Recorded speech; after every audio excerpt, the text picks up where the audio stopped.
జేబులో ఒక్క రూపాయి కూడా లేకుండా అనేక అగచాట్లు పడుతున్నారా? అయితే ఈ ఒక్క పరిహారం చేసి చూడండి చాలు. మీకు డబ్బు అనేది వర్షంలాగా కురుస్తుంది. ఆ లక్ష్మీదేవి అనుగ్రహం ఇట్టే కలుగుతుంది. దీనిలో ఒక చిటికెడు పసుపు, చక్కగా చిటికెడు పసుపు ఈ గల్లు ఉప్పు మీద చక్కగా పైన వేయండి. చక్కగా కనిపించే విధంగా వేయండి.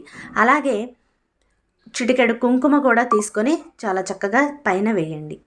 అలాగే గంధం, ఈ గంధం సువాసనకి లక్ష్మీదేవి ఎక్కడున్నా ఆకర్షితురాలై మీ ఇంట్లో కొలువై ఉంటుంది.